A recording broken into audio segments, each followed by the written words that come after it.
పాడుపడ్డ ఇండ్లను పంచేది ఎట్లా double bedroom లెక్కల ఇది అనమాట ఇది.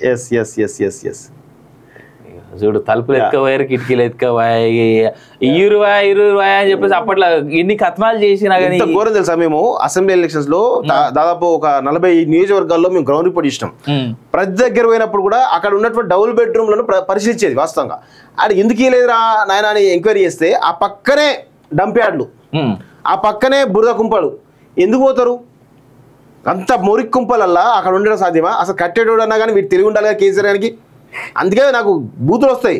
ఎంత అడ్డదిడ్డమైన అంటే ఇప్పటికి మన దాంట్లో ఉంటాయి వీడియోలు, చాలా దారుణం చూడాలి. అవి అసాంఘిక కార్యకలాపాలకు అడ్డగా ఈరోజు గంజాయి తాగడానికి లేదంటే వ్యభిచార కూపాలుగా ఈరోజు డబుల్ బెడ్రూమ్లు ఈరోజు నిలువెత్తు నిదర్శనంగా కనబడతా ఉన్నాయి. దీనికి కారణం ఈరోజు గంజాయి వేయడం కారణం కావచ్చు, లేదంటే వ్యభిచార కూపాలు పెరగడం కారణం కావచ్చు, లేదంటే మద్యం ఈరోజు ఆదాయం పెరగడం కారణం కావచ్చు. ఈ డబుల్ బెడ్రూమ్లే సజీవ సాక్ష్యం వాస్తవంగా అంటే. ఎందుకంటే ఎవరైనా తాగాలంటే డబుల్ బెడ్రూమ్ పోదాం పరా అని చెప్పి తీసుకుపోయి తాగేది వాస్తవంగా. పోలీసులు రాకపోయి ఎవరు రాకపోయి ఇక్కడికి ఎంత దారుణంగా వాళ్ళు కొట్టారు చూడండి. ఎంత నాసి రకమైన కన్స్ట్రక్షన్, మొత్తం నాసి రకమే. ఇగో ఈ ఐస్ క్రీమ్ వాళ్ళు లేరు, ఇగో ఐస్ క్రీమ్ తినేటోళ్ళు ఇగో ఇది ఇక జూమ్ అబ్బాయి ఒక్కసారి ఇగో ఇది ఏలు ఈ పింక్ కలర్ది. ఇగో ఆఫీసర్ల ఫీల్డ్ ఎంక్వైరీలో దిగ్భ్రాంతికర దృశ్యాలు. సౌలతులు రిపేర్లకే 1000 కోట్లకు పైగా ఖర్చు అయితేనే అంచనా. గోడలకు పగుళ్ళు, స్లాబులు, పిల్లర్లకు నడుమ గ్యాపులు, విరిగిన తలుపులు, పగిలిన ట్యాంకులు, కిటికీలు, ఇతర సామాగ్రి దొంగల పాలు.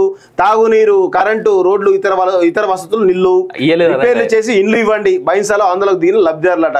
ఏం రిపేర్లు ఇస్తారో, రిపేర్లు పోయినా కానీ ఎప్పుడు కూల్తీ అర్థం కాని పరిస్థితి కనబడతా ఉంది. దిక్కుమాల కొన్ని 1000 కోట్ల రూపాయలు కేసీఆర్ నీళ్ల పాలు చేసిండు.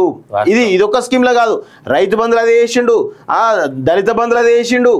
అనేక అన్ని స్కీమ్లలో కూడా కాళేశ్వరం నుంచి మొదలు పెట్టుకున్న మిషన్ భగీరథ కావచ్చు, అన్ని స్కీమ్లలో కూడా ఈరోజు కొన్ని లక్షల కోట్ల రూపాయలు నీళ్ల పాలు చేసిండు కేసీఆర్. ఒకవేళ వాటిని జాగ్రత్తగా వాడుకుంటే ఇంకా తెలంగాణ ఇంకెంత అభివృద్ధి అయ్యేదో ఒక్కసారి ఆలోచన. ఇక డబ్బులున్నాయి కదా అని ఇష్టం ముబ్బడిగా నీ కాన్వాయ్కే 64 కోట్లు 70 కోట్లు పెట్టుకున్నావు. దిక్కుమాలినటువంటి కాన్వాయ్ ఉంటే ఎంత ఊడితే ఎంత కాదు. ఇవాళ ఆ కాన్వాయ్ పాపం అదే కాన్వాయ్ తెచ్చి ఈ మంత్రులకు ఇస్తే ఉన్నోళ్ళందరికీ దాని కూడా కొన్న వాటిని ఏం చేసుకోమంటారు, అమ్ముకొని కూర్చుంటారా? సెకండ్ హ్యాండ్లు అమ్మితే ఉన్న రేట్ వస్తుంది, అది రాదు కదా ఎట్లాగూ.